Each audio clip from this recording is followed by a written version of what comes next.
So we're in 1 John 3. And for those who just joined, we're punching some holes into some belief systems.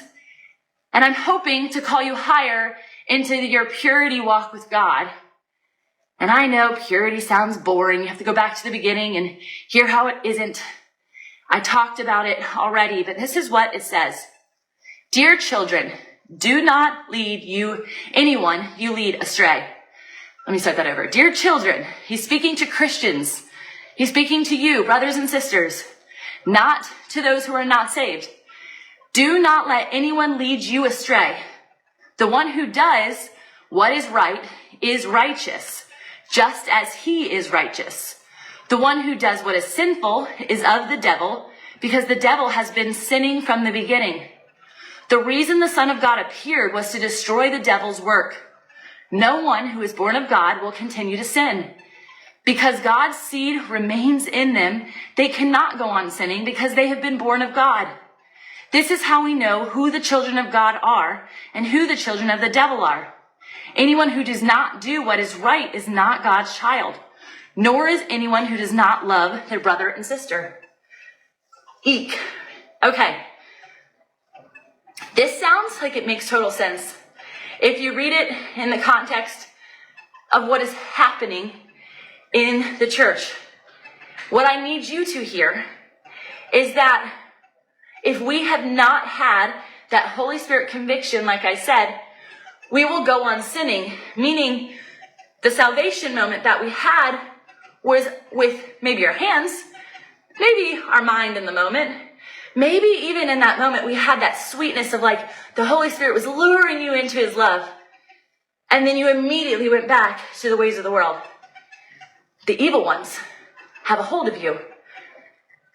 The moment that I was saved again, when I truly knew who Jesus was because he appeared to me in my living room, I had been saved. I had raised my hand to salvation in middle school. I had walked what I appeared righteously. I was leading the youth groups. I was singing worship songs in the front. I was bringing people to Christ. And yet, I had been captured by the evil, by the darkness. And so I was actually the worst of the worst. I was the lukewarm Christian. I was the one of the 5 women at the lampstand who's like, I'm righteous, I'm here, I did the due diligence. I'm just gonna sleep for a little bit. I just want to get comfortable. You know, purity and comfort don't always go together. If the refiner's fire is the way that we purify gold, then that means there's gonna be some heat. It's not gonna feel so cozy all the time.